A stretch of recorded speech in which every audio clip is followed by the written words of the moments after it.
Boa noite, vamos fechar os nossos olhos, aqueles que podem, neste momento, que nos veem, e levar nossos pensamentos ao nosso Pai Celestial, aquele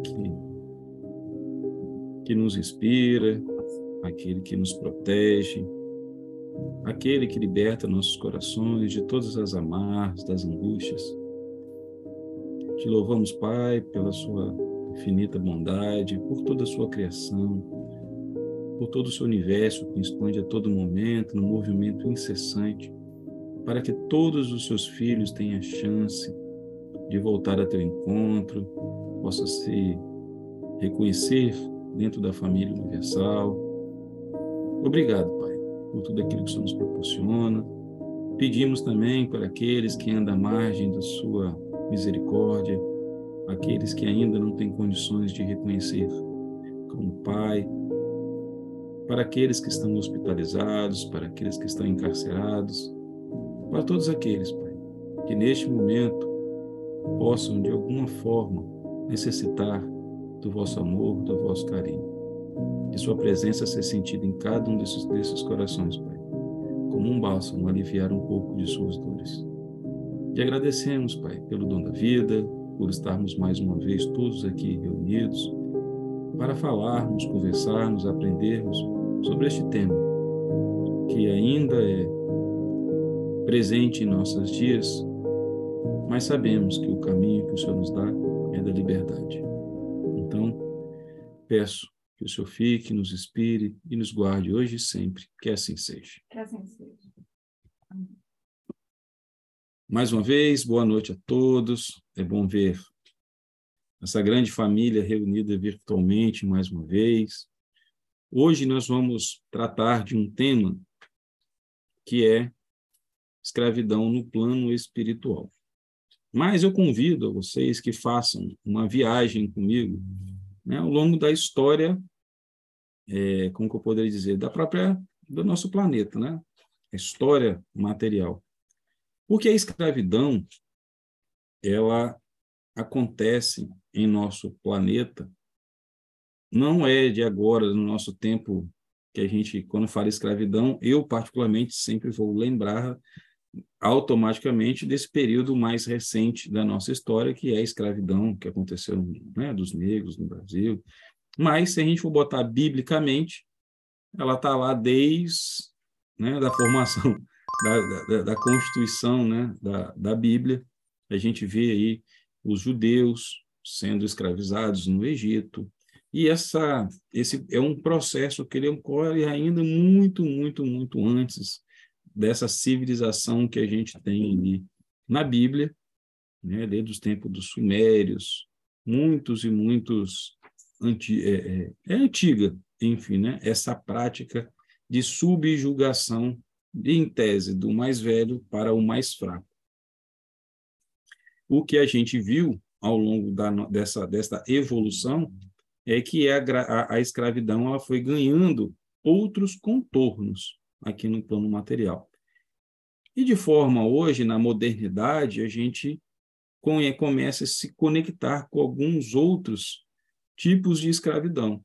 Então, nós vamos falar de escravidão do tempo, a gente vai falar da escravidão das mídias sociais, a gente vai falar da escravidão das nossas paixões, a escravidão das sensações imediatas, né, do prazer imediato, seja por qual caminho a gente busca. Então, a gente tem colocado aí a relação da escravidão com a relação da viciação. E o oposto da escravidão, que é o contraponto, aquilo que nós somos destinados, é a liberdade. Tanto que a gente tem no Livro dos Espíritos uma lei, que é a lei da liberdade, que vai, ou seja, nós temos ali a ortoga, né, do nosso Pai, dentre todas as leis, que é a liberdade, que começa no nosso livre-arbítrio, a liberdade que a gente possa pensar e agir da forma como a gente quer, e mais também temos a responsabilidade de colher aquilo que a gente planta, né? Aquilo com que a gente age. Por que eu estou trazendo isso? Porque quando a gente desencarna e vai para o plano espiritual, nós continuamos sermos a mesma pessoa. Então, muitas vezes, quando eu estava no início, ainda estou no início, mas bem no início do estudo da doutrina espírita, eu achava que as pessoas mudavam, que a gente poderia evoluir, que a gente seria uma pessoa diferente, que nesse meio tempo, né, a gente agiria diferente, e com o estudo, a literatura de todas as obras que a gente tem à disposição da gente hoje, que veio pela espiritualidade, a gente vê que não, nós continuamos sendo aquele mesmo ser humano. Então, se por acaso eu estava escravizado em algo, no plano espiritual, eu também vou continuar a buscar aquilo que eu buscava nessa escravidão. No plano espiritual, diferente do plano material, onde nossas sensações elas são muito mais vívidas,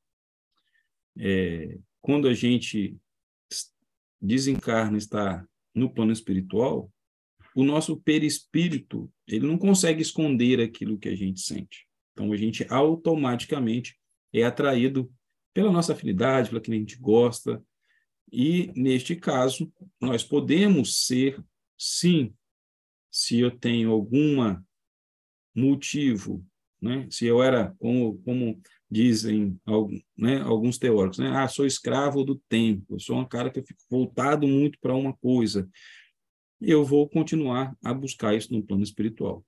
Então, a escravidão, ela não ocorre só pelo processo da subjugação de um mais forte para um mais fraco, mas ela acontece em tudo aquilo que me impede de ser livre, aquilo de exercer o meu pleno domínio.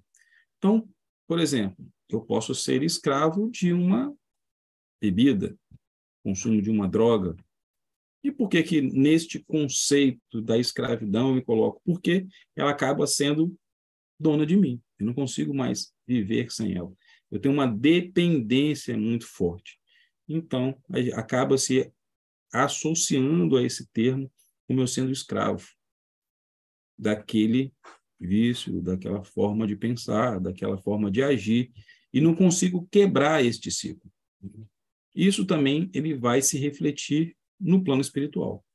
Quando chegamos no plano espiritual, e aí se a gente for fazer a analogia do processo da escravidão, onde eu tenho vou usar o termo senhor, né? Um senhor de escravo, aquele que tem a posse dos escravos, eu tenho aquele que é o escravizado. Então, se eu preciso de alguma coisa, então vamos imaginar, eu gostava muito vou pegar, fumar, por exemplo. E no plano espiritual eu não fumo mais, eu não tenho como ir ali comprar um cigarro. Eu não sei como sorver essa energia, não sei manipular nada. Eu acabei chegando no plano espiritual e preciso muito daquilo. Então vai ter um esperto lá que vai olhar e falar assim, tá vendo? Aquele ali é um fraco, é um cara que necessita. E eu vou me utilizar dele para fazer algo que eu quero. Porque se formos olhar no termo da escravidão como um todo, se eu tenho alguém que é o senhor, vamos dar esse nome, e eu tenho um escravo, é porque esse senhor ele não quer fazer alguma coisa. Então, o termo né? O que eram os primeiros escravos? Eram aqueles que foram subjugados. Nós estamos num processo de evolução. Como Kardec nos ensina, nós nascemos simples e ignorantes. Então, isso principalmente afeta a nossa moralidade. Nós estamos no caminho dessa construção moral, de entender o que é certo e entender o que é errado. Então, faz parte desse processo. E nesse processo, onde nossas emoções são muito afloradas, elas ainda estão para serem educadas, com o tempo a gente vai percebendo, e aí o tempo é entre encarnações, entre a nossa evolução, que eu posso ocupar uma posição de poder, que é algo que eu não gostaria de fazer, eu observo, vejo como eu poderia aprender de uma forma a dominar o outro e coloco que o outro possa fazer aquilo que eu quero. Então, eu domino o outro. E aí pode ser através, como nós vimos, ao longo dessas eras, por força, então, eu pertencia ao país A, invadi o B, venci a guerra, eu vou pegar o povo do planeta, ó, do país B e vou subjugá-lo e vou fazer com que ele seja meu escravo, a trabalhos forçados e fazer tudo aquilo que eu não quero fazer.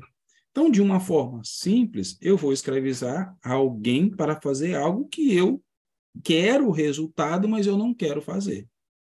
Então, quando a gente chega no plano espiritual, se eu tenho uma necessidade e ela é maior e ela está tolhindo a minha liberdade de pensar, eu vou ser como poderia dizer, eu vou ser muito fácil para poder ser cooptado.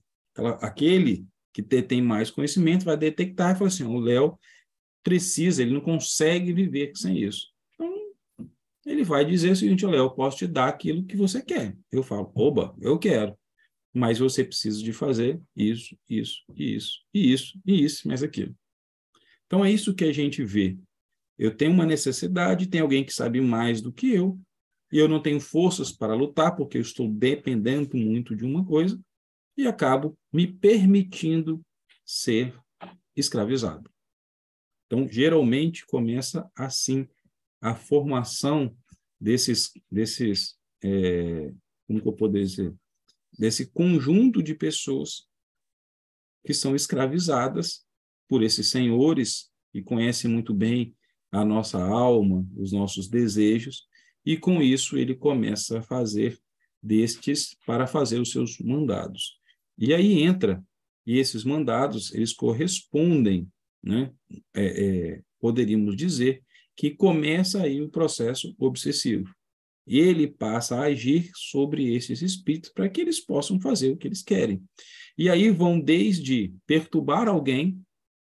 Então, esse senhor, por exemplo, recebe um pedido, vamos dizer assim. Eu preciso, está aqui um pagamento para você e eu preciso que você vá lá e faça determinada coisa. Então, ele vai pegar lá os seus escravos assim, eu preciso que vocês vão lá e vão fazer isso. Em troca disso, eu vou dar aquilo que vocês necessitam. Neste processo, começa a ter a interferência do plano espiritual no plano físico, que é onde nós estamos. Então, muitas vezes, esses irmãos que nos acompanham e que, de uma forma, tentam fazer algo amando de alguém, eles são seres que são escravizados porque dependem de uma substância, de uma vontade, de qualquer uma necessidade. Mas não só para isso. Eles podem ser escravizados para serviço no próprio plano espiritual, para manutenção de determinados ambientes psicosféricos, vamos assim dizer. De que forma?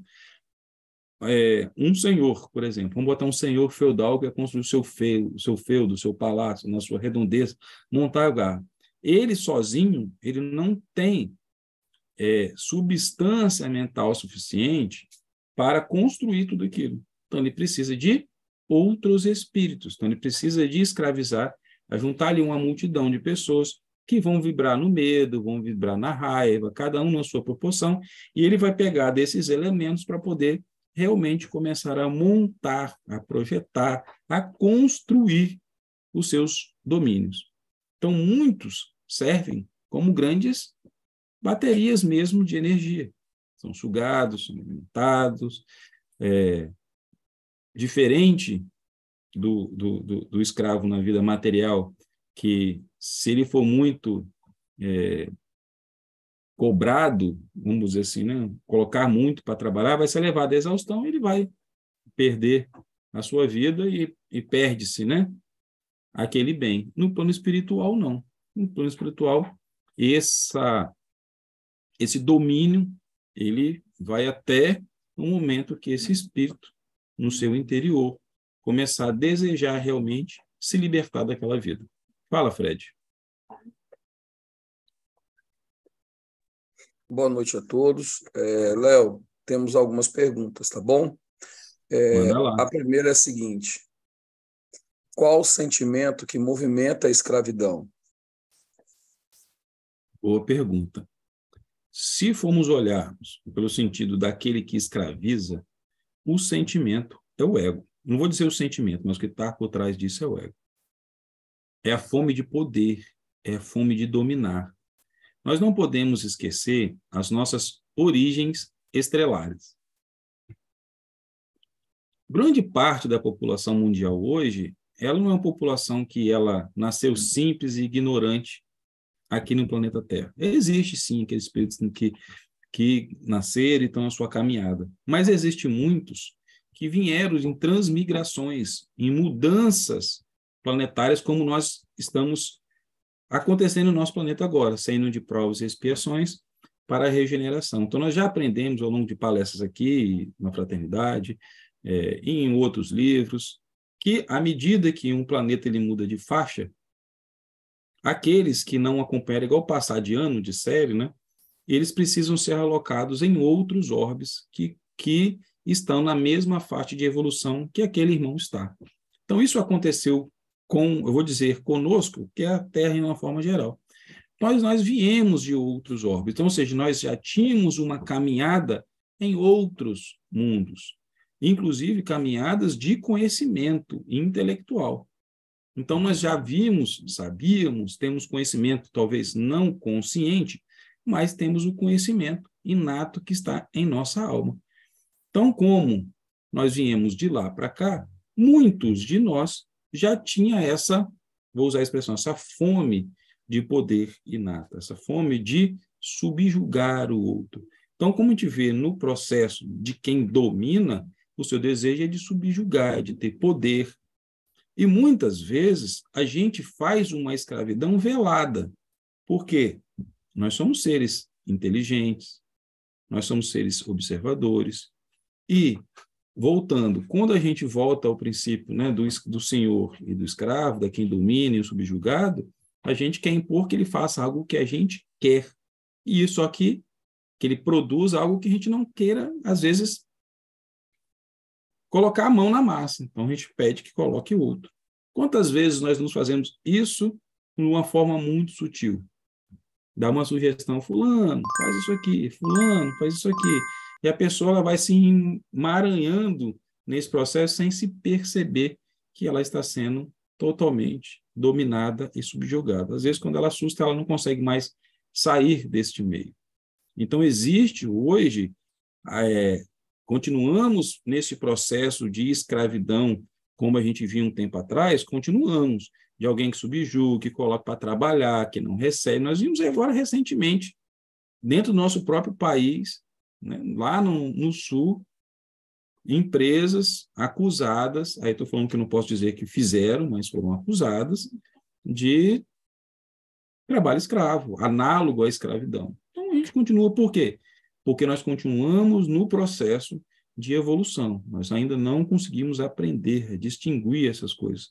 Mas Deus utiliza de todas essas formas para que a gente possa evoluir. Mas o sentimento que está por trás é esse, o sentimento de você ter poder, de você ter fama, de você mesmo mostrar força. E é isso que move no plano espiritual. Ninguém quer ter um escravo só para poder dizer que faz alguma coisa, mas ele vai se reconhecendo, vai tendo poder, vai se distinguindo dentro da sua organização ou do seu lugar, do seu domínio que ele está construindo, exatamente pela quantidade de almas que ele consegue arregimentar e fazer aquilo que ele necessita. Próximo. Mais uma. Se a obsessão está ligada à vingança, a escravidão está ligada a que motivo? O motivo é um pouco que a gente falou anteriormente. Ela está ligado a você obter algo. Então, por exemplo, na escravidão material que nós tivemos, qual era o objetivo? O objetivo era ter o trabalho e aquele que tinha os escravos, eles iam usufruir da força do trabalho daquele escravo. Ok? Então, o senhor de engenho, um escravo, e o que era o produto final do trabalho do escravo? O açúcar, ou a produção de qualquer coisa. No plano espiritual, o que ele vai ter? Ele vai ter reconhecimento porque ele tem muitos escravos, tem muitos trabalhadores. E de acordo com o que ele vai se ter, e aí, quanto mais dores ele conseguir cooptar. Então, o que quer dizer com dores?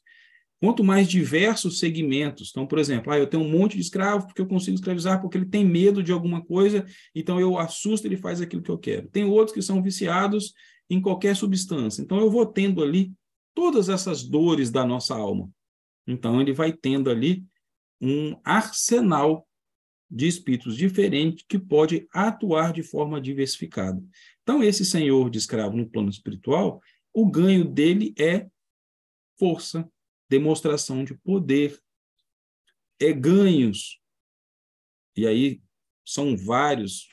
O plano espiritual ele não tem o limite que a gente tem de consciência. Então, aumento de domínios.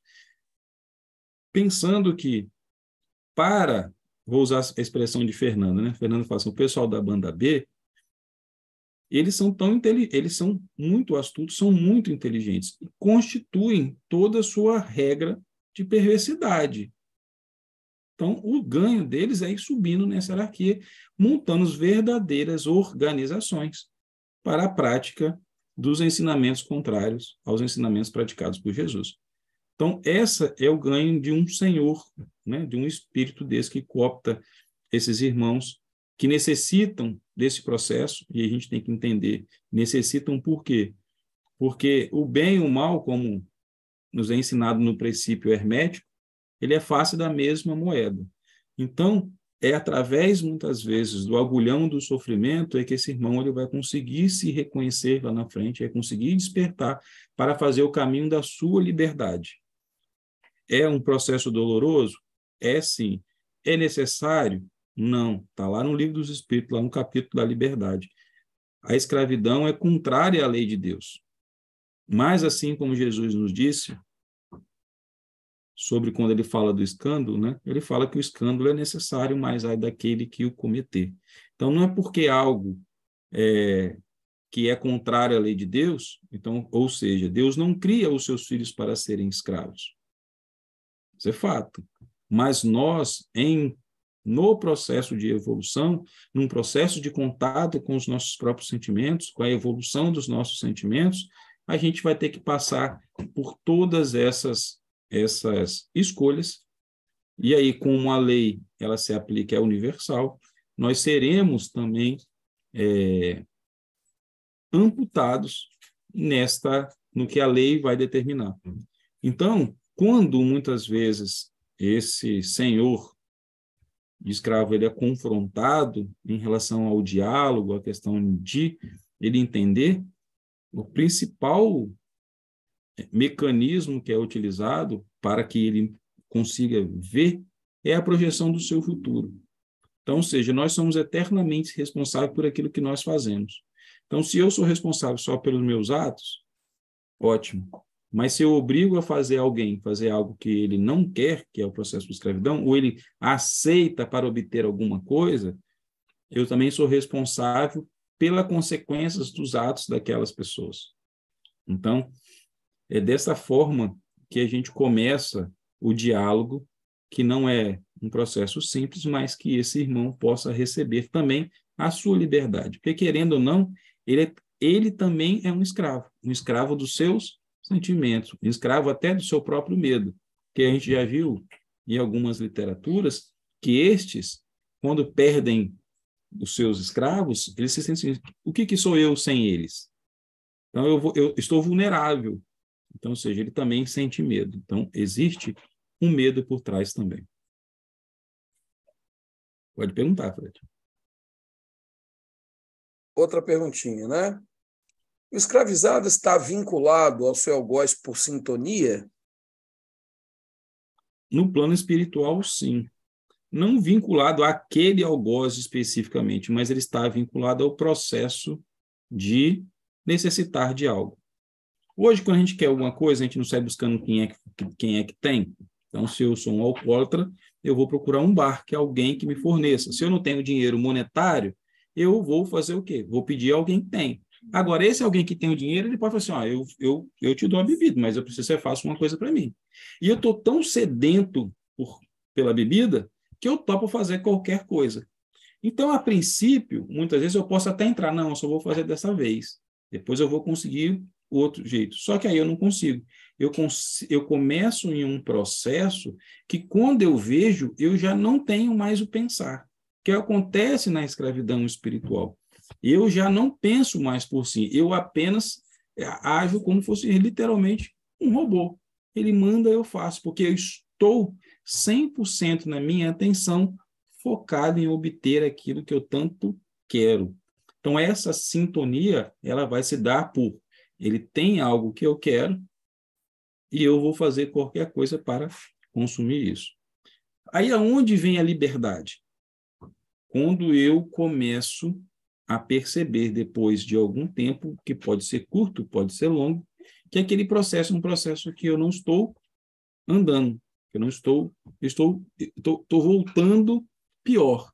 Então, começo a sentir mais dores, começo a sentir, e aí é um processo como se fosse na carne mesmo. O espírito começa a se sentir muito. Só que ele também tem todo, esse senhor domina não só por dar aquilo, mas o que impede ele de sair? O medo de que sabe de que se ele sair daquele domínio, ele pode ser punido. E existem punições no plano espiritual que são tão dolorosas como as punições que na época nós vimos, né? De tronco, chicote. Então eles sofrem, são acorrentados, são colocados em lugares escuros, frios. Eles são confrontados com os seus medos piores. Então você imagina, eu fugi, qual é o maior medo? Porque esses senhores conseguem auscultar a nossa alma. Eles nos conhecem muito bem. Eles têm conhecimento de entender da psique humana. Então, eu posso ser sempre confrontado com o meu pior medo. Então, eles exercem um controle e um poder mental sobre esses irmãos de uma forma muito intensa. E a única coisa que é capaz de mudar isso, aí muitas vezes entra o poder da oração, quando a gente reza por alguém, é uma força externa que vai envolver este irmão, vai começar de pouco em pouco a protegê-lo dessa influência para que ele tenha condições de pedir ajuda, porque a gente sabe que a ajuda está sempre presente, mas ela tem um momento dela conseguir entrar para que esse irmão já tenha condições de pensar, de escutar e decidir por si só abandonar aquela vida. Então, isso vai acontecer num processo, e aí muitas vezes a gente começa a entender a importância de um corpo mediúnico, do seu processo do médium, porque ele vai precisar desse choque anímico, ele vai precisar estar incorporado em um médico, tem um médium que vai dialogar, dentro de uma casa que vai oferecer para ele a segurança que ele precisa contra a subjugação, contra essa punição que ele pode ter. Então, ele vai precisar de se sentir seguro, ele vai precisar de se sentir protegido para que ele possa dar esse passo em busca da sua liberdade. Tem mais perguntas, Fred? Não pode perguntar. Perguntinha, vamos lá. Olha só. Em alguns momentos, você deixa implícito que as pessoas têm visto... Desculpa, perdão, vou repetir. Em alguns momentos, você deixa implícito que as pessoas que têm vícios são fracas.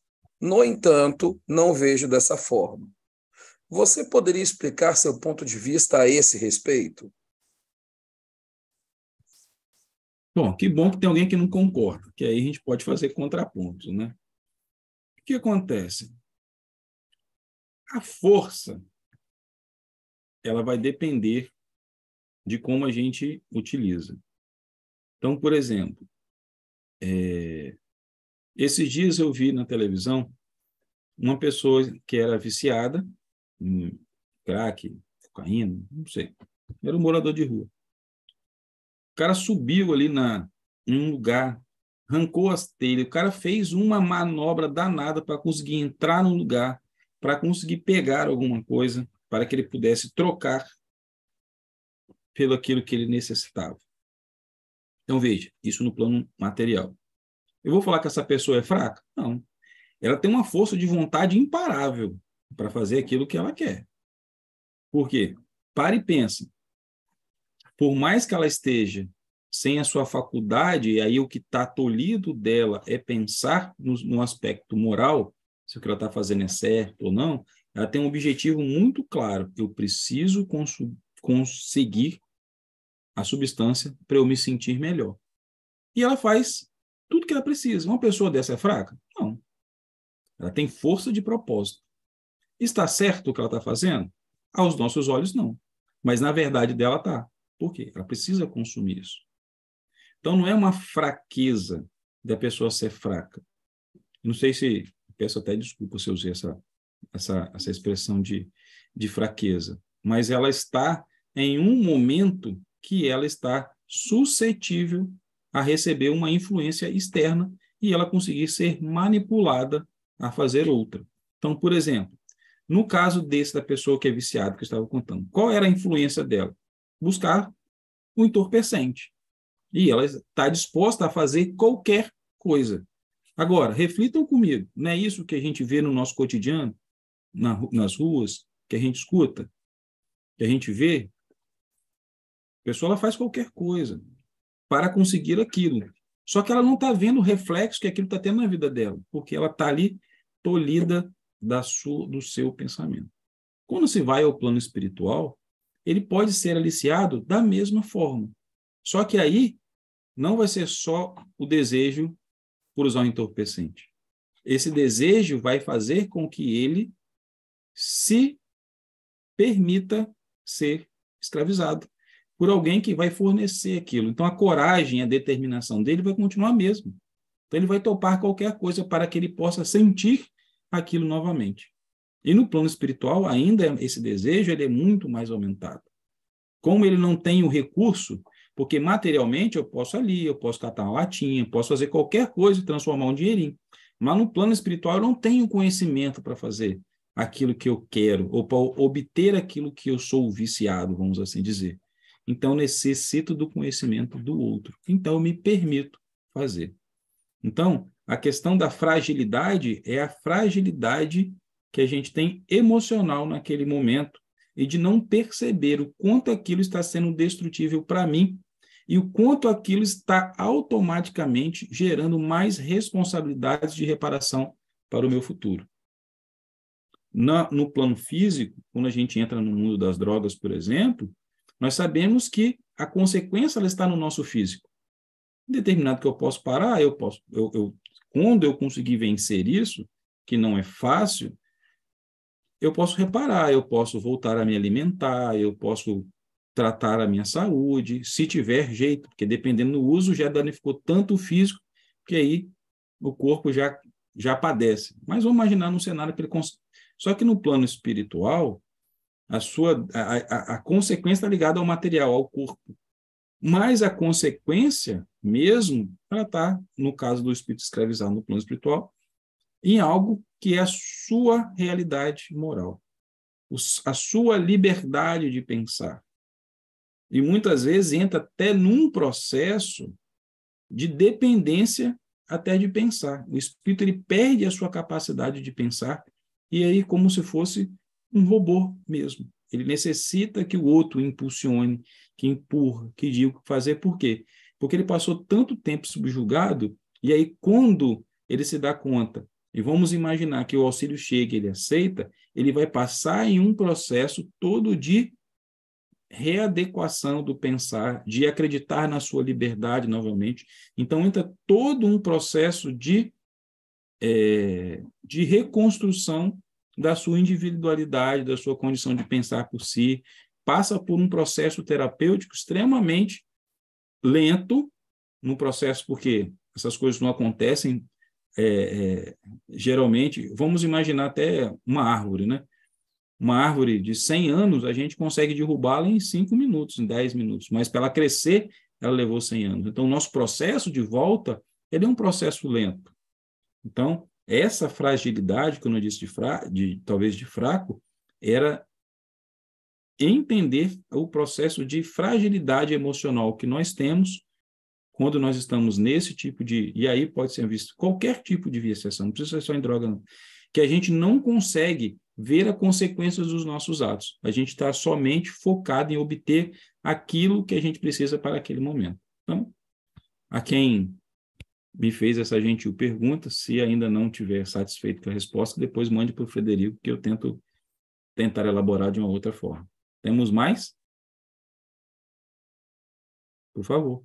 Vamos lá.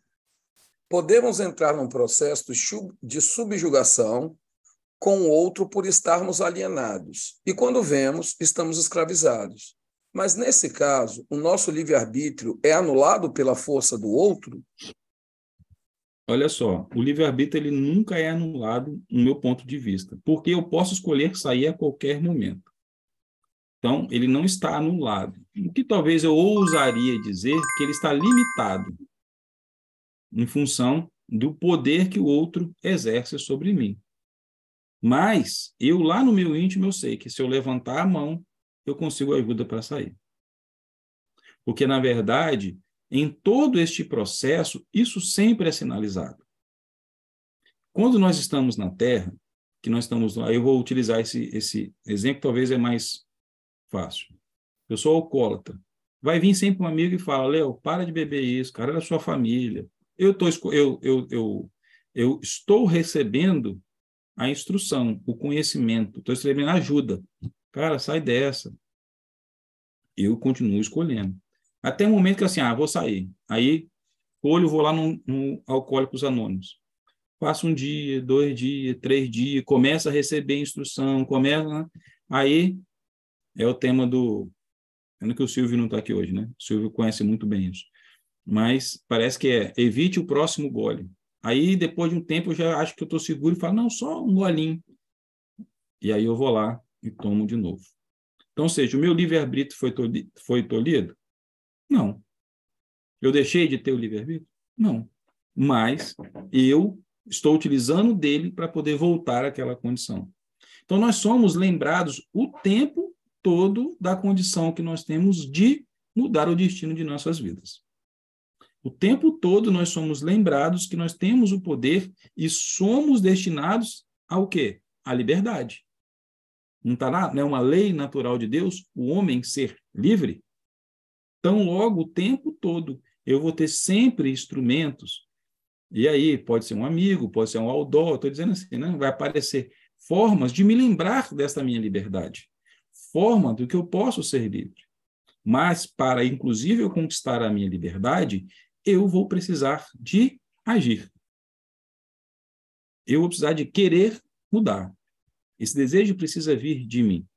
Quando a gente olha o período de escravidão material, a gente sempre vê aqueles que aceitavam com resignação, não tem jeito, e tinha aqueles que queriam lutar pela liberdade.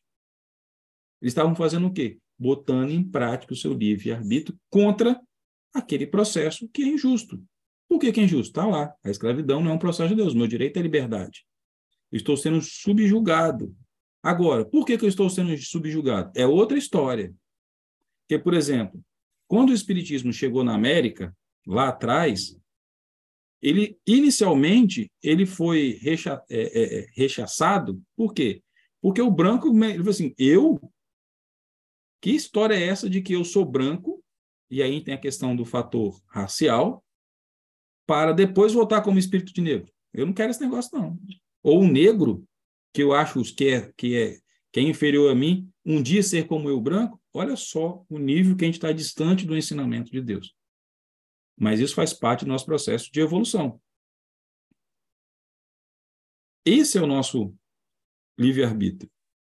Escolher aquilo que a gente quer. Muitas vezes nós não sabemos o que nós queremos. E como nós não sabemos, a gente acaba fazendo escolhas que depois a gente vai ter que automaticamente passar por elas. Então, o homem ele nunca é cerceado do seu livre-arbítrio. Ele tem a condição de mudar a sua linha de pensar o tempo inteiro. Agora, ele precisa de agir. Ele precisa de ter condições. Quando nós estamos nesse processo de subjugação, que a nossa condição ela está limitada, o Pai vai sempre oferecer um caminho, uma forma de que a gente seja lembrado. Por quê? Está escrito lá no Evangelho, e Jesus nos trouxe que nenhuma ovelha ficaria perdida. Então, ou seja, nós temos ali alguém que sempre vai nos trazer, e muitas vezes a nossa própria consciência.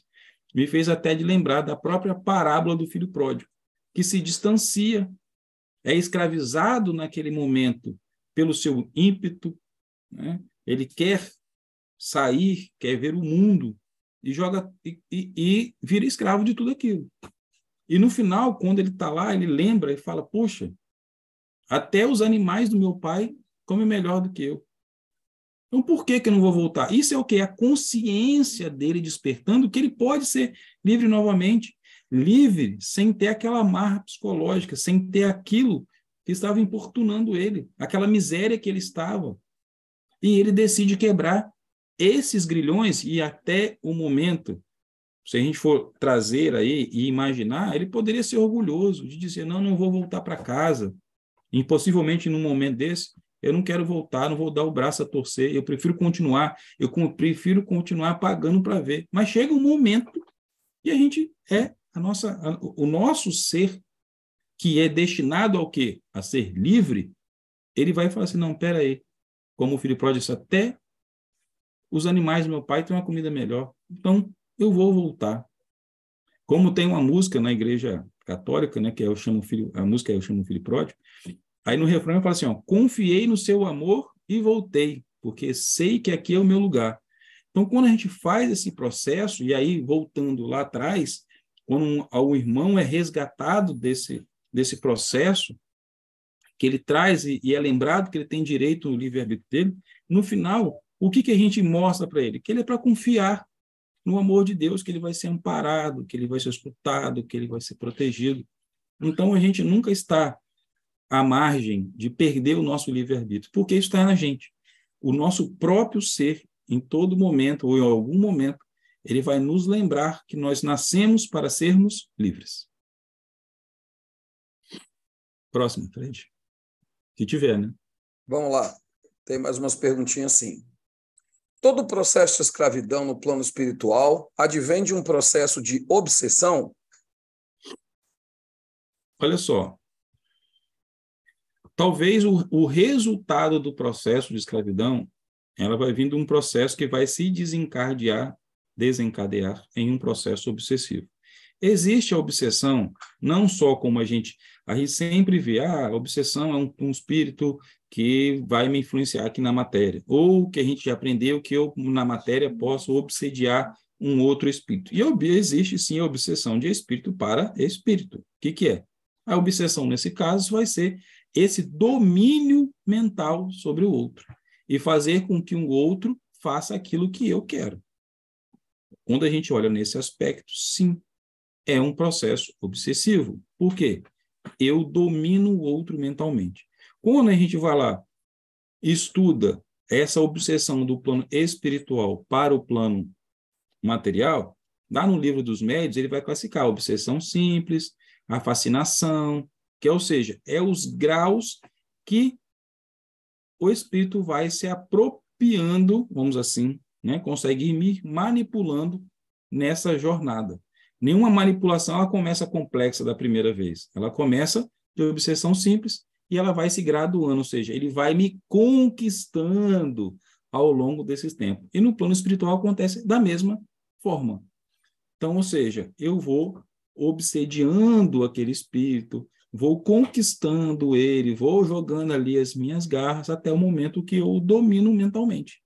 E é um processo muito complexo de ser quebrado, porque a força mental desses irmãos que dominam os outros, ela é muito intensa.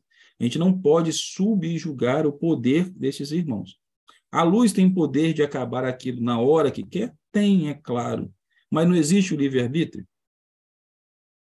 Ela só vai agir quando esse irmão não tiver realmente condições mais, mas lá no seu interior ele pede ajuda, e aí, pela força do desejo de ajuda daquele irmão, por mais que ele não consiga se ajudar, ou seja, ele mesmo se libertar desses grilhões, a luz se faz presente e aquele irmão ele é retirado daquele lugar. Então, ou seja, ele pode ser resgatado a qualquer momento, desde que o seu plano, e aí tem coisas que a gente não conhece, todos os mistérios de Deus, quando a gente fala do julgar, né, a gente olha e fala: coitado daquele irmão, está passando por isso, precisa ser resgatado. Mas a gente não sabe do plano que ele tem e o que ele precisa de cumprir, de aprender naquela condição. Me lembro disso, acho que eu já comentei algumas vezes em algum outro bate-papo, um outro estudo, do livro de Santos Dumont no plano espiritual, se chama Ícaro Redimido. E uma encarnação de Santos Dumont, ele foi padre, na época ali da Idade Média. E quando ele saiu do Brasil e foi para Portugal, tinha um cardeal que começou a ter ciúme dele, com o rei. E esse cardeal fez de tudo, e até que conseguiu exterminar a vida de Santos Dumont, quando ele é padre. E ele conta no livro, depois, que ele era um ser muito altivo. Então, vamos imaginar, o cara era um bispo, tinha um poder, tinha toda a pompa, tinha o controle da igreja, tinha um monte de gente embaixo dele, ele era aquele cara arrogante. E ele fala que ele era tão arrogante, que ele veio numa condição de escravo aqui no Brasil. E, mesmo numa condição de escravo, a sua altivez era tamanha que ele foi enterrado vivo. Então, ou seja, olha a prova que ele teve que passar, por mais dolorosa que seja, mas para que ele pudesse voltar ao encontro da luz.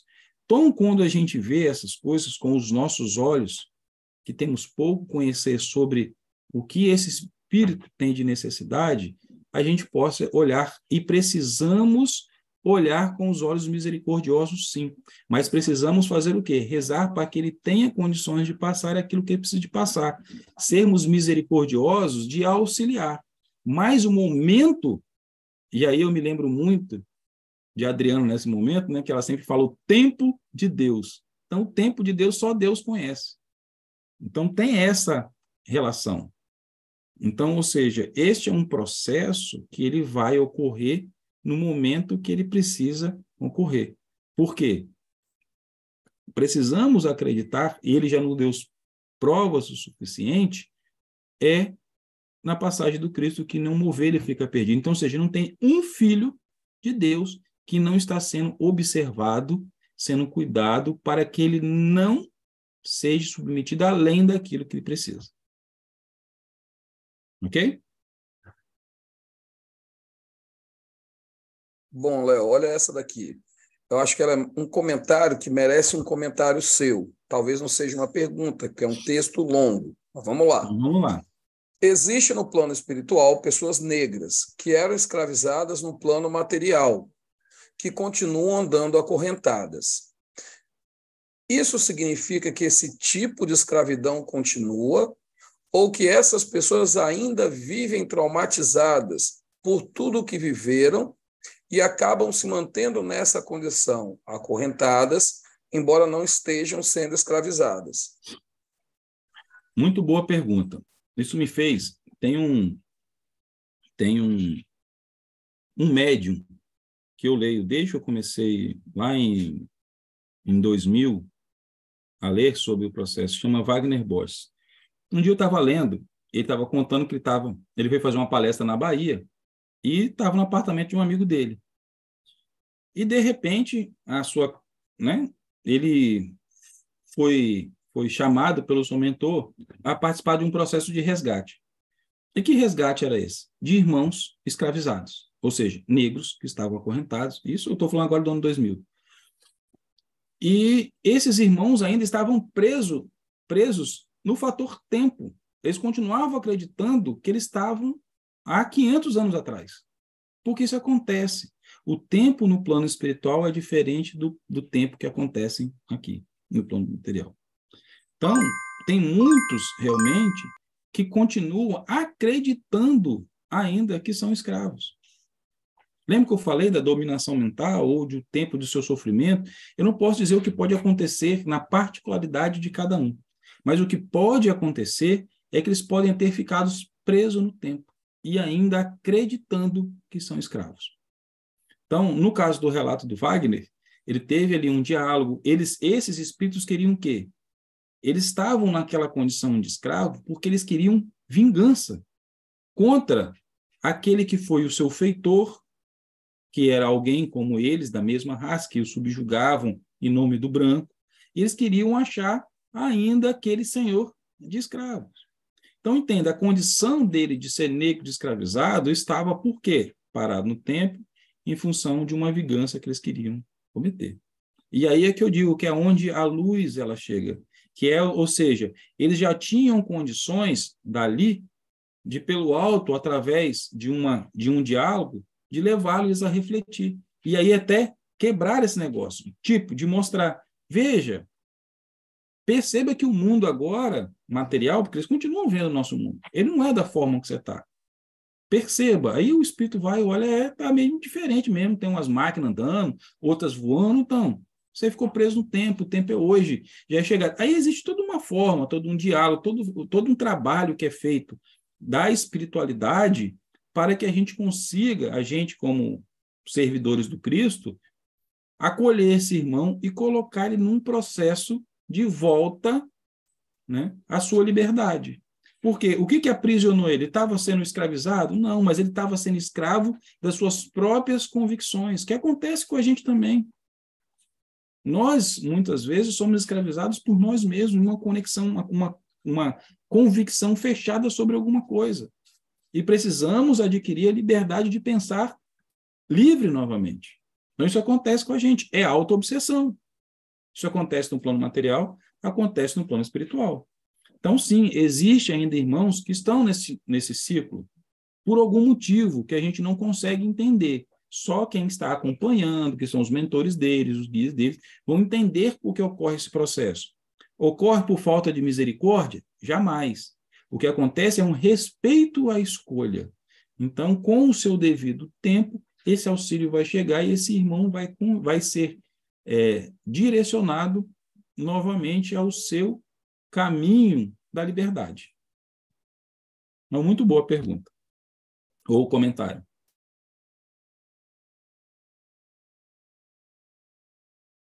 Tem mais? Tem bastante. Vamos embora, porque são 9 horas. Deixa eu. A Adriana gostaria de falar.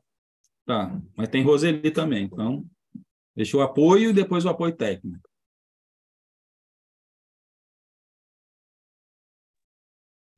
Léo, você está falando muito bem sobre esse reconhecimento de quem se vê podado da sua liberdade. Mas e aqueles que não estão com essa clareza e que não usufruem dessa liberdade enquanto encarnados, se colocando, acredito que você talvez até fosse falar, se colocando em condições de uma escravidão imposta por eles mesmos. Como que seria esse não entendimento quando se chega no plano espiritual?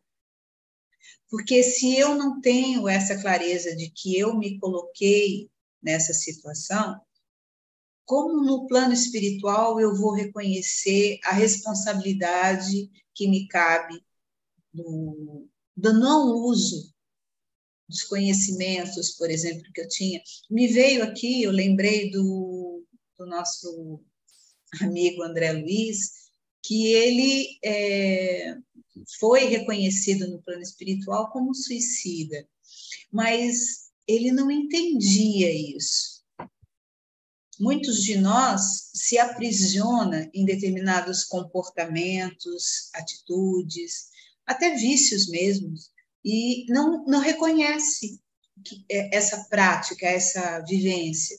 Quando chega no plano espiritual, como é que isso fica? Se você puder trazer isso, tá bom?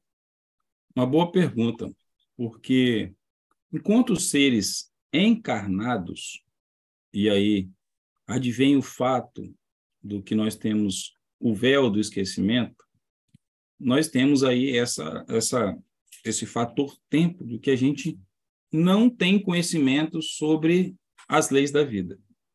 Isso é um fato. E ele vai ter um impacto muito grande na continuidade da minha vida. Mas não podemos esquecer que o que é um humano é um espírito encarnado, certo? Sendo espírito encarnado, todo esse conhecimento que nós temos das nossas vidas e tudo aquilo que a gente aprendeu, porque quando a gente fala de vida passada, a gente entende das vidas que nós tivemos encarnados. Só que tem um detalhe neste processo, que quando a gente desencarna, a gente tem contato e a gente aprende tudo sobre os nossos erros passados. Então, a experiência que eu porto como espírito encarnado, ela não está só o que eu aprendi na matéria, mas também, principalmente, do que eu aprendi enquanto eu entre uma encarnação e outra. Enquanto eu fui um espírito errante, que vivi na erraticidade. Então, por mais que eu possa alegar uma suposta falta de conhecimento, sim, eu posso alegar, porque, por exemplo, se eu sou um materialista, não acredito em nada, nem em Deus, eu posso alegar que eu não tinha conhecimento dos meus atos da minha próxima encarnação. Como material, como alguém que está aqui esqueceu todo o passado. Mas como espírito, eu lá no fundo, eu sei que eu tenho conhecimento sobre aquilo. Eu sei o que vai impactar. E esse intercâmbio, ele é necessário tanto que ele é preservado quando nós estamos encarnados, no processo do desdobramento. Então, nós já aprendemos que quando a gente dorme, as amarras que prendem o espírito ao corpo material, elas são afrouxadas. Então, permite que eu volte ao mundo espiritual. E esse voltar ao mundo espiritual, eu posso ser orientado, eu posso ser direcionado para que eu mude de caminho. Por quem? Por meu mentor, pelo grupo de proteção, pelo um ente querido. Alguém pode vir ao meu socorro e dizer, Léo, sai dessa vida, isso não está bom. Aí eu me lembro de uma outra história, que está no livro Corpo Fechado, do Robson Pinheiro, que ele narra, né, que alguém vai em uma casa espírita, esse irmão ele é atendido materialmente, ele estava com um obsessor, o obsessor é separado dele, aí num diálogo ele fala, não, eu não estou com esse cara porque eu gosto dele, não, é porque ele gosta de beber e eu também gosto, então eu colei ali do lado dele, mas eu não tenho nada contra ele. Aí eles fazem separação, encaminhamento, e existe um ponto ali que eles falam o seguinte, nós vamos, à noite, vamos pegar os médios que atenderam ele no plano material, nós vamos desdobrado até a casa desse irmão. Aí chega lá, vê uma cena, né, um ambiente desequilibrado, eles fazem toda uma limpeza energética, e o espírito estava conduzindo isso e fala assim, eu tenho uma ideia. Eles saem todos e vão a uma casa evangélica. E chega lá no pastor e fala assim, pastor, estou precisando da sua ajuda. Foi um cara lá na minha tenda e ele precisa não tem condições ainda de compreender a doutrina espírita, ele precisa de um negócio que seja mais rigoroso. O senhor pode acolher ele na sua igreja? Ou seja, a igreja evangélica no plano espiritual. Ele fala, beleza, pode mandar ele para cá. Eles voltam lá com o espírito dele desdobrado acima do corpo e falam, olha, meu filho, para você sair dessa vida, eu sei que você foi lá, você buscou ajuda, e tem todo um diálogo. E você precisa encontrar uma igreja evangélica para você seguir. Aí o cara corta naquele dia. E aí o que a espiritualidade faz? Coloca um amigo dele, que é evangélico, e fala assim, Léo, vamos lá na minha igreja hoje? Aí eu acordei com aquela sensação, por quê? Eu escutei lá no plano espiritual. Rapaz, eu estava mesmo com vontade de conhecer uma igreja. Aí pronto, entende? Agora, se ele vai continuar na igreja, fruto de livre-arbítrio. Mas ele teve o conhecimento para poder largar aquela vida de bebida? Teve. Ele teve a instrução. Todos nós temos esse conhecimento.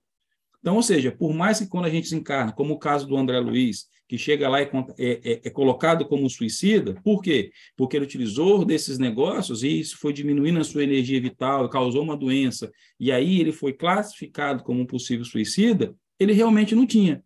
Mas a partir do momento que ele foi esclarecido, ele fez uma conexão com uma coisa ou outra, ou seja, fez sentido. E por que as coisas fazem sentido para a gente? Porque a gente já conhece.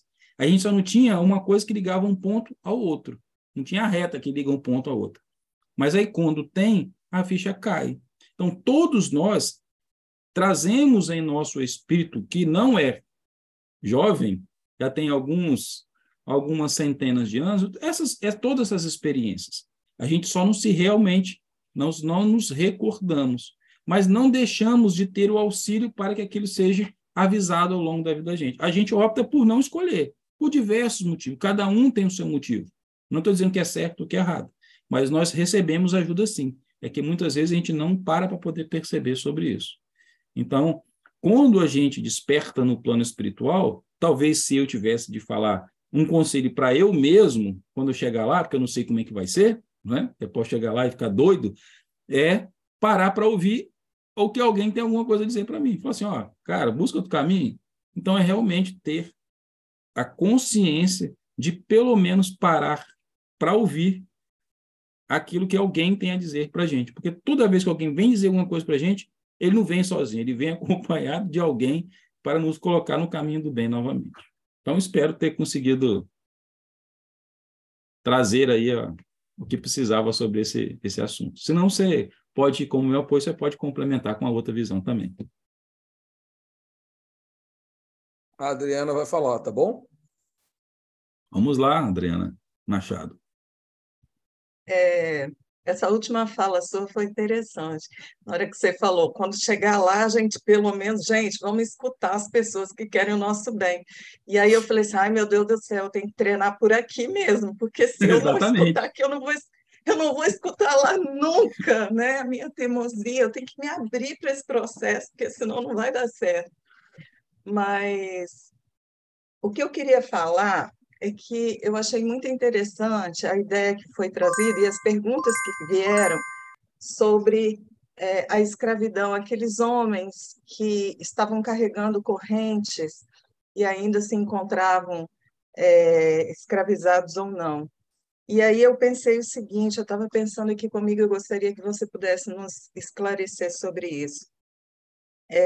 Você bem falou que nas nossas vidas passadas, a gente acaba sempre pensando nas vidas materiais e esquece que nós tivemos várias vidas passadas espirituais, né? Por quê? Porque se houve esse intercalar de vidas, a gente também teve vidas espirituais passadas, né? Pelo menos foram etapas, onde nós, com certeza, ficamos diferentes. E eu fiquei imaginando o seguinte, primeiro eu me lembrei de um filme que eu amo, todo ano eu assisto, que é aquele conto de Natal, dos três espíritos que visitam, né, aquele contador muito muquirana, e aí o primeiro espírito, antes dos três, que o visita é o do sócio dele, que era também muito muquirano, e ele chega acorrentado a vários cofres, acorrentado a várias coisas que levam a gente a crer que a vida que ele levou no plano material fez construir elo por elo de cada corrente pesada que ele estava carregando. Então, na minha concepção, nós vamos construindo estes elos que nos escravizam, e aí você colocou muito bem, a cada coisa, né, que a gente vai vivenciando.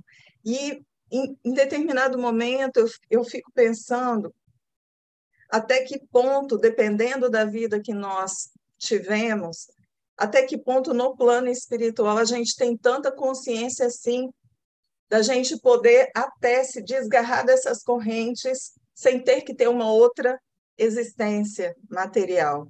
Eu não sei se você está entendendo a minha colocação, porque às vezes eu fico pensando, eu construo uma corrente no plano material, vou para o plano espiritual, continuo com a minha teimosia, chega o tempo de Deus, eu preciso voltar, e a minha corrente talvez ainda esteja comigo, e eu a carregarei e estarei escravizado a muitas coisas, a muitas crenças que são minhas.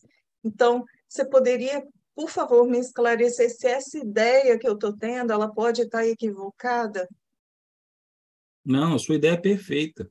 Porque quando a gente fala em escravidão, a gente lembra sempre o processo de subjugação, e ela existe.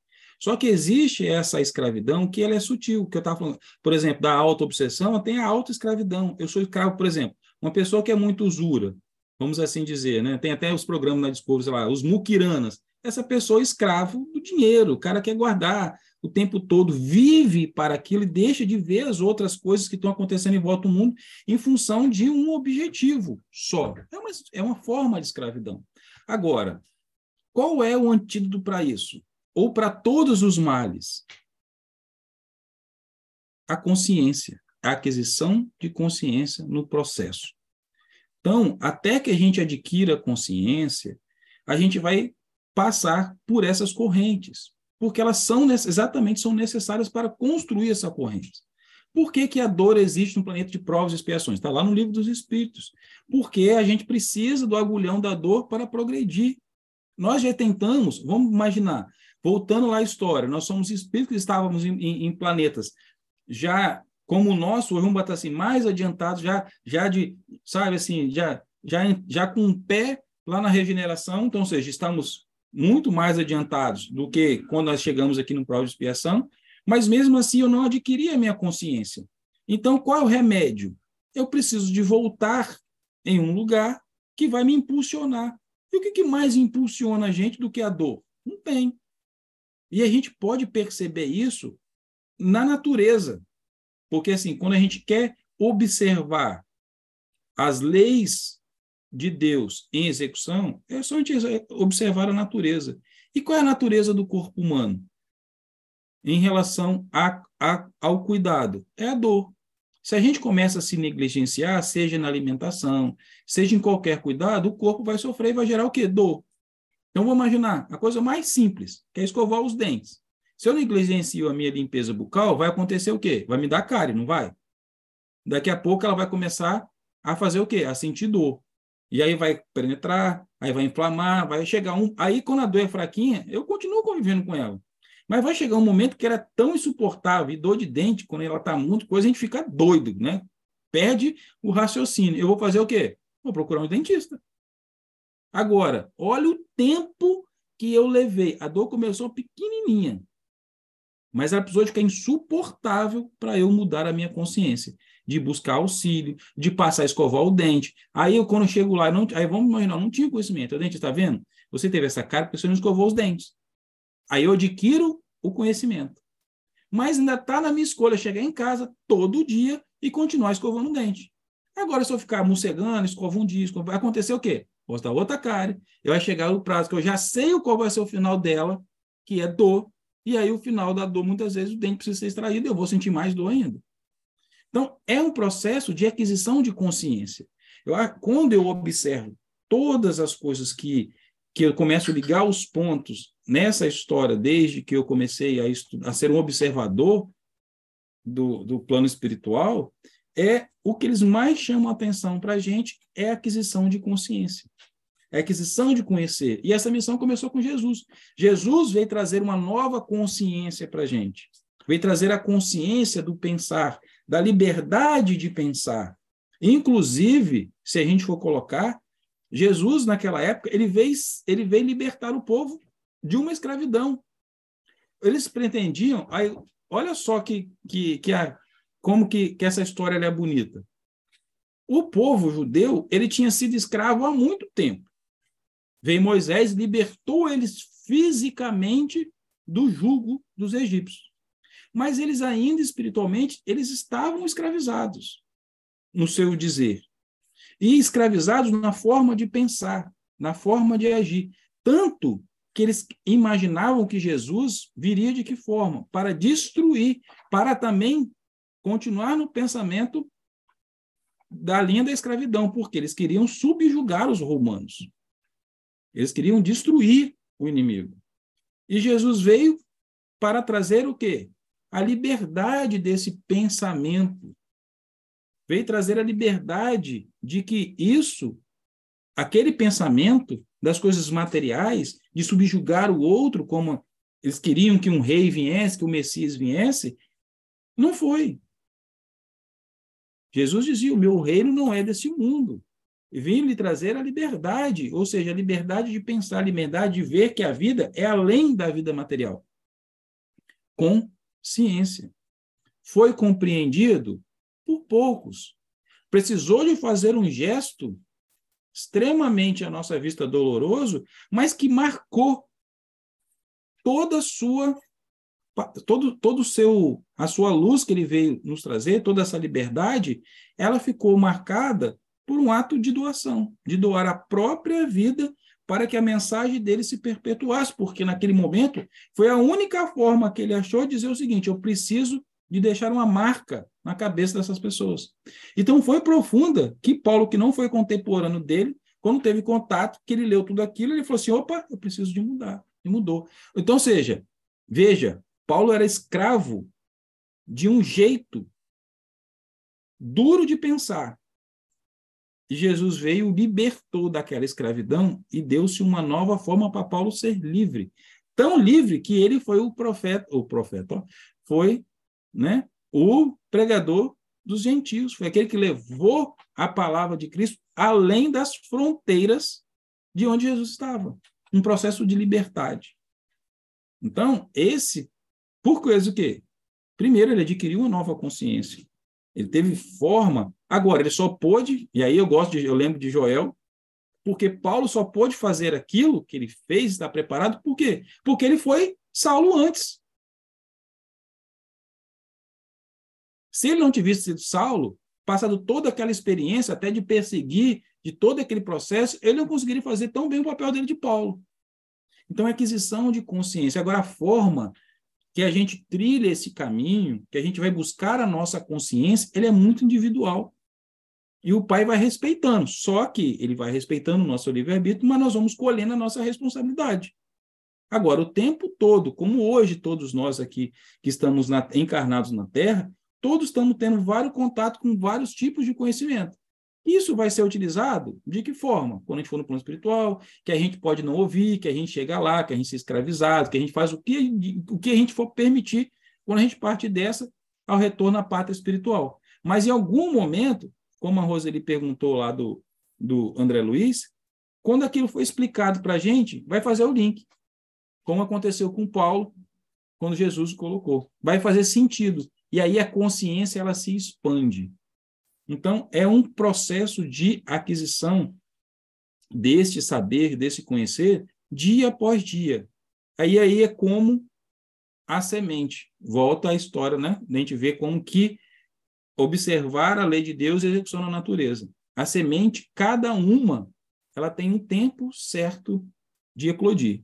Então, a de milho vai ser diferente do feijão, vai ser diferente do arroz, e se é assim na natureza, é em todos nós. Porque, no fundo, nós somos sementes para serem despertas, de florescer, de crescer e dar muitos frutos. Agora, cada uma vai ter seu tempo. Jesus já disse isso, já deixou esse conhecimento libertador na parábola do semeador. Ok?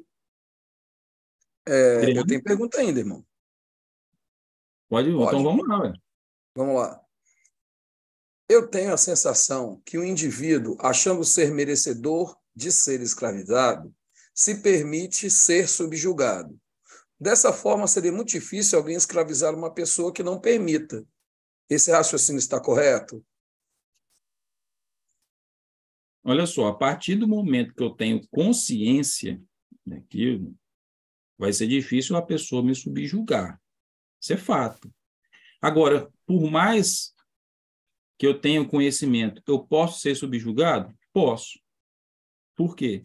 Porque eu ainda não sou totalmente evoluído em todos os aspectos. A pessoa que me subjuga, ela pode encontrar um fator, vamos botar assim, até uma muralha. Eu posso ter uma rachadura nela, no meu ponto de fraqueza. Ele pode entrar nesse ponto de fraqueza e fazer com que eu aceite. Vou dar um exemplo.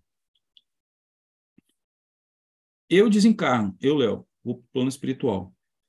Eu tenho ainda uma compreensão limitada sobre o que cada um precisa de passar na sua vida. Então, eu sou um pai protetor. E aí eu chego no plano espiritual, eu tenho um amor muito grande pelos meus filhos, pela minha esposa. E aí eu tenho consciência. Mas chega alguém e fala assim, Léo, você é um cara que conhece um pouco, fala bem, eu preciso que você vá ali convencer os caras a trabalhar para mim. Eu falo, não vou não. Mas sim, vai. Vou não. Vai, sabe por quê? Se você não for, tá vendo ali, ó, sua filha, sua esposa, eu vou mandar um grupo de pessoas ir lá, ó, atazanar ela. Vou fazer ela se suicidar. Sei lá, imagina, o cara vai... E qual é o meu ponto fraco? O meu amor por elas. Eu não confiar que elas podem ser protegidas ou que elas precisam de passar aquilo que precisam de passar. Para evitar que elas sofram, eu faço o quê? Eu aceito. Eu sou subjugado. Eu tinha consciência. Eu tinha o saber. Total? Não. Eu ainda tinha um ponto de fraqueza. E aceitei ser para quê? Para proteger aqueles que eu amo. Isso acontece todo dia, gente. A todo instante. E vai continuar acontecendo. Porque estamos todos no processo de crescimento. É fácil olhar um filho aqui encarnado e entender que ele precisa de passar pelas provas. Qual é o pai que não quer proteger o seu filho? Como disse Jesus. Se nós que somos humanos não queremos que uma cobra morde o nosso filho, que a gente vai dar uma cobra, quanto mais o pai que está no céu. Só que a gente confia verdadeira nisso? Não. A gente quer proteger, que está no nosso instinto. E aí, se eu estou no plano espiritual, eu vou ser usurpado para proteger aquilo que eu amo. Entende? Então, apesar da consciência, apesar da minha força, eu posso ter um ponto de fraqueza onde, volto a dizer, essas pessoas são extremamente capacitadas para fazer isso. Ele vai me achar um ponto. E eu vou fazer o quê? Eu vou ceder. Então, essa dinâmica, ela funciona desse jeito e vai continuar funcionando até que todos, eu que estou nesse processo e quem está me coagindo, aprendermos. Porque todos nós caminhamos pelo processo de liberdade, cada um, novamente, no seu tempo. Vamos lá. Se a força está dentro de nós, por que muitos ficam escravizados tanto tempo?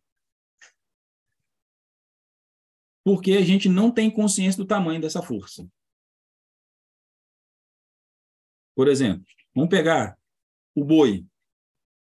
O boi é muito mais forte que qualquer cerca. Só que ele está condicionado ao quê? Ele chegar na cerca e voltar. Somos nós. Todos nós. Aí, olha só. Jesus já disse, não sou eu não, tá? Jesus disse, se tiveres a fé, o tamanho do grão de mostarda, vocês vão poder mover fazer montanha, sai daí e vai para lá. Depois, outro momento, ele fala da figueira para os apóstolos. Se tivesse, vocês vão pegar, olhar aquela figueira, e aquela figueira vai... Ele já está dando indicativo do nosso poder. Nós temos consciência desse poder? Não, mas ele está em potencial dentro da gente. Quando alguém diz assim, você tem o poder de mudar o mundo. Eu sou uma simples pessoa. Como que eu vou mudar o mundo? Eu posso mudar o mundo. Eu posso parar de jogar papel no chão. Eu posso parar de derrubar, xingar os outros na rua. Eu posso fazer um monte de coisas que, se todo mundo começar a somar aquilo, eu vou conseguir mudar o mundo. Eu posso passar a ser o exemplo. Agora, eu preciso acreditar que eu tenho esse poder. Então, está no acreditar.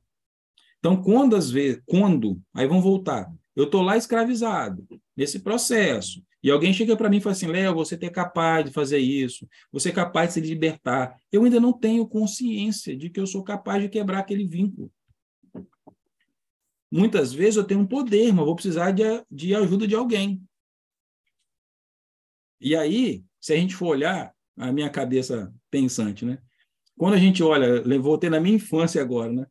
Quando a gente olha os super-heróis, né, ou agora aí com esse negócio da Marvel, né, os Vingadores, você não vê que existe um Vingador só? Não existe. Existe um monte. Por quê? Todos precisam se unir para salvar. Então, eu sozinho, muitas vezes, a minha consciência sozinha, por mais que eu tenha consciência, aquele poder, eu preciso de um outro para se unir àquele poder meu para que eu consiga me libertar. Quem é o outro? Aquele que vem em meu auxílio. Aquele que vem dizer que eu sou capaz. E aí, a história que a gente está aqui, a Adriana estava brincando, eu preciso, ouvir. Eu preciso acreditar no que alguém está me falando. Porque o processo, ele nunca vai ser solitário. Isso que é o bonito da criação de Deus. A gente nunca cresce sozinho. A gente precisa do outro. Então, sempre vai ter alguém para nos dar a mão para fazer com que essa força floresça. Léo, eu tenho duas perguntas, mas eu acho que você já falou os temas sobre ela, longe de querer ignorar a pergunta, tá bom, Léo? Mas vamos tentar fazer assim. Olha só, são duas perguntas bem interessantes, mas elas residem no mesmo foco. Uma, se a subjugação escraviza, o que liberta? E ainda dentro desse contexto, o que um escravizador sente quando um escravizado é salvo pelas forças do bem. Peraí, vamos de cada vez, Frederico. Você me misturou meus pensamentos tudo. Fala Então, primeiro, vamos depois lá, você eu fala tenho o outro. duas, tá bom? Se a subjugação escraviza, o que liberta? Olha a hora, hein, Léo? Eu sei. O que liberta? Pensar, ouvir, ter consciência, acreditar que a gente tem condições de sair, porque muitas vezes a gente está tão envolvido, aí eu vou voltar na questão da consciência e do nosso poder. Foi até nada acontece por acaso. Às vezes eu estou tão fragilizado que nem eu mesmo acredito que eu sou capaz de sair daquilo. E aí, quando eu não acredito, e aí é aquela história do pegado na areia, né? Quando Jesus vem e carrega a gente no colo. Nós vamos ser impulsionados, alguém vai dar um choque na gente para que a gente possa acordar novamente. Porque muitas vezes o processo de subjugação ele é tão longo que a gente perde essa capacidade. E aí, voltando a dizer, tem sempre alguém que vai promover com que a gente acredite novamente, esse processo tenha término. Agora, qual é a próxima pergunta? Gente, não entendam mal quando eu falei com o Leonardo, olha a hora, porque a gente trabalha num sistema de cooperação, tá bom? Pelo amor de Deus, a gente não está querendo que a palestra acabe, mas a gente tem normas e elas têm que ser devidamente seguidas, tá bom? Léo, não entenda como sendo um brigueiro, pelo amor de Deus. A pergunta é, para ser matadora, o que um escravizador sente quando um escravizado é salvo pelas forças do bem? Rapaz, você imagine, vou me colocar, eu estou lá, né, já com o meu exército montado, aí vem um povo vestido de branco e começa a tirar todo mundo. A primeira coisa que eu vou fazer é o quê? Ficar bravo para chuchu, não é? É fato. Por quê? Porque eu estou perdendo poder. Quem tem poder quer perder? Não quer. Só que, vamos pensar, lembre-se, lembramos, sei lá, nenhum filho de Deus vai ficar perdido. Esse, que é o escravizador, ele tem um plano para ele ser salvo também. Quando a gente pensa, voltando lá atrás, que o que dá poder a ele são os escravos, qual é a forma que eu tenho de chegar a ele? Tirar os seus escravos. Até no momento que ele fique bravo pra caramba e quer saber com quem ou quem é que está fazendo aquilo com ele. E aí ele se abre para que um trabalhador da luz chegue e se apresente. Sou eu que estou fazendo isso com você. Entende? Então, o que ele sente primeiro é óbvio, vai ser revolta. Mas essa revolta, aí da mesma forma que a gente tinha lá a dor que vai levar a gente ao dentista, essa revolta é que vai fazer com que ele comece a ser alcançado pelas forças da luz. Porque ele só vai se sentir despido, sem poder, aí à mercê de outro tubarão, quando ele perder as forças dele. Então, neste momento exato, um trabalhador vai chegar assim, vem cá, eu vou te proteger também. Eu protegi eles e te protejo você. Você também tem salvação, meu filho. Não, não tem não. Eu fui um pecador, olha o que eu fiz, eu escravizei um monte de gente, taquei o terror nesse negócio todo. Aí aquele trabalhador falou assim, cara, eu fui igual a você. Fiz as mesmas coisas. Ali, ó, minha legião agora está tudo convertido, nós somos tudo amigos. Não tem mais ninguém com raiva um do outro. Porque pensa, é esse que vai ser o destino final. Quando a gente fala de liberdade, a liberdade não é só o direito de ir e vir, ou a liberdade de sair de um processo de subjugação, mas é a liberdade do sentimento, de olhar um para o outro e todos aqueles sentimentos, tudo aquilo que é o que a gente hoje, que Jesus veio nos trazer, que é o perdão, ele fez efeito, ele corroeu todas essas mágoas e as pessoas conseguem se abraçar. Essa é a liberdade que nós estamos destinados como filhos de Deus. Então ele fala, está vendo? Aqueles ali eram tudo escravo meu, e hoje nós somos amigos. Então se aconteceu isso comigo e com eles, pode acontecer com você. É por isso que somente um pecador salva outro pecador, e em todos os níveis. Isso acontece em todos os níveis. Inclusive para este que hoje está como um escravizador, para um dia que ele possa voltar ao seu destino, que é seguir a luz. Agora, o tempo dele, voltando à fala de Adriana, só o tempo de Deus. Então, ele vai sentir este processo, ele precisa de sentir isso para que ele possa ser acessado, possa fazer a sua conversão, né? a sua abertura para que ele possa iniciar um processo de retomada ao seu potencial divino. Porque como diria, se eu não me engano, a Dona Maria Modesta, no livro Os Dragões, do Vanderlei, cujo escreve na mesma editora de Adriana, um diamante no lodo não deixa de ser um diamante. Então, ou seja, não é porque um filho de Deus está num papel hoje que aos nossos olhos é muito cruel, subjuga os outros, que a gente julga que é muito ruim, que ele deixou de ser um filho de Deus. Então, como a gente não tem mais perguntas, e aí eu vou perguntar se Roseli, que é o meu apoio técnico, se ela tem alguma consideração a fazer. Roseli? Não. Adriana, que é o outro apoio técnico? Também não.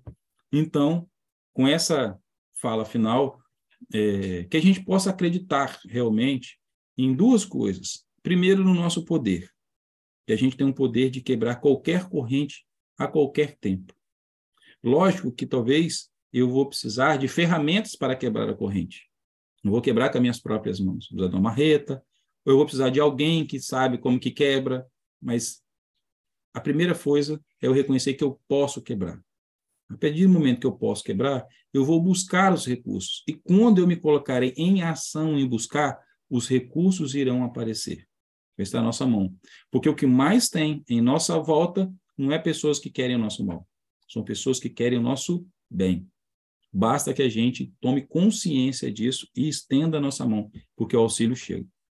Nós temos a promessa de Cristo que nenhum filho ficaria desamparado. Então, vamos acreditar nisso. E acreditar e ter a atenção a partir do momento que a gente toma consciência, através do saber, é se nós estamos em algum momento nesse processo de escravidão com a gente mesmo. Se nós temos rígidos com a nossa forma de pensar, com a nossa forma de agir, se isso não está sendo, se nós não estamos permitindo sermos manipulados pelos outros, a gente só consegue fazer isso com o raciocínio. Por isso que a nossa fé ela precisa ser raciocinada. E ela só acontece com o nosso estudo, com a nossa ação de buscar o conhecimento. Então, que nessa noite de hoje, nessa noite, nesses dias, em todos os dias da nossa vida, a gente tenha essa reflexão. Que a gente tenha, literalmente, olhos para ver e ouvidos para ouvir, conforme Jesus nos recomendou. Que a gente possa questionar as nossas posições para que a gente não observe, para a gente não caia nessa rigidez do pensar, que leva a uma escravidão, muitas vezes da gente mesmo. E peço, e termino assim, convocando todos a orarem comigo, a levar os nossos pensamentos a esse Pai que nos dá tudo o que nós necessitamos para crescer, como um zelador cuidadoso que cuida de cada uma das suas sementes, aguando, cuidando da terra, adubando, para que as nossas sementes germinem, cresçam fortes. Apesar das intempéries do tempo, seja chuva ou seja sol, com seus cuidados, nós cresceremos fortes, que nenhum vento irá arrancar nossas raízes, que nenhuma seca vai conseguir nos matar, porque nossas raízes cresceram fortes e profundas, prontas para suportar qualquer intempérie. Que possamos, nessa noite, ter a certeza de que alguém zela pela gente o tempo inteiro. E o tempo inteiro nós temos a oportunidade de mudar os nossos destinos. Então, Pai, te peço, rogo a Ti nesta noite, neste momento, que o Senhor possa visitar cada coração que se conecta a essa palestra neste momento, que visite, que fortaleça a sua fé em si, a sua fé que és um filho amado por Deus. Que dê a ele sabedoria, coragem para mudar os seus pensamentos, que vão mudar as suas atitudes, que vão fazer que sua vida mude. Que deixemos, Pai, de ser escravo de pensamentos torturantes, de pensamentos viciantes, de pensamentos, Pai, inflexíveis. Que possamos lembrar deste teu Filho amado, Jesus, que esteve entre a gente e veio trazer a chave da liberdade, que é o amor, que é o perdão. Que só podem ser exercitados junto com outra pessoa que está ao nosso lado. Que possamos olhar cada um que nos cerca neste mundo como alguém que será nosso companheiro de jornada.